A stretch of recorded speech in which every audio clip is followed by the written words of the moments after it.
Alors celle-là, je la connais pas, Benjamin. Vous la connaissez? Vous m'avez surpris. Mais moi aussi. Mais c'est Non, pas je la connaissais même pas. Ça doit être Antoine Fenech qui a dû choisir cette chanson.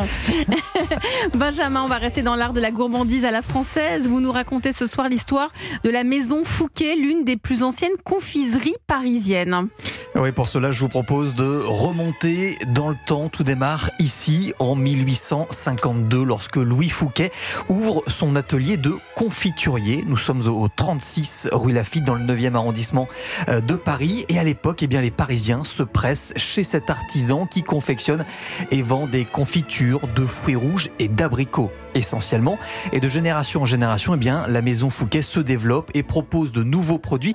Elle va se diversifier, notamment avec la démocratisation du cacao. Et c'est donc au cours des années 1900 que la maison Fouquet prépare des chocolats et des confiseries. Au fil des années, la maison Fouquet va devenir une référence et devient une marque de prestige. Ouais, parmi les grands clients de la maison, on cite Claude Monet, le peintre que l'on dit grand amateur des bonbons à la violette et des pâtes de fruits.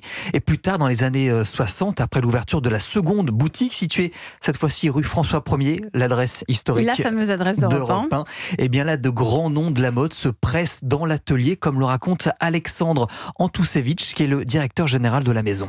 Christian Dior était très gourmand et allait observer ses clientes qui étaient en train d'admirer ses créations dans ses vitrines depuis notre magasin. Et par la suite, cette position privilégiée au cœur du Triangle d'Or nous a permis de se créer une très belle clientèle avec notamment des créateurs de mode comme Yves Saint Laurent, Paul Poiret en son temps. Et aujourd'hui encore, ces maisons de mode de luxe françaises sont clientes de la maison.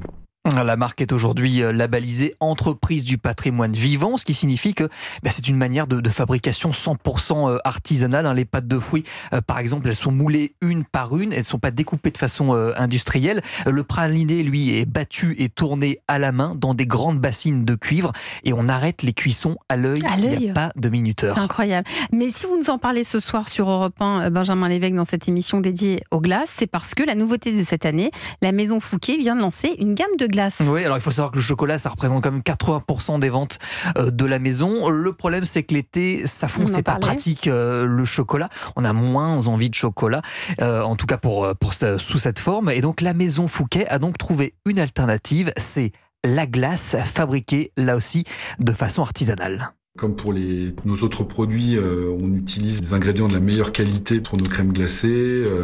Donc toutes nos glaces contiennent des inclusions d'amandes et de noisettes torréfiées et caramélisées. On a 5 parfums, on a une superbe pistache, un sorbet chocolat, un sorbet framboise, une crème glacée au café et évidemment un praliné.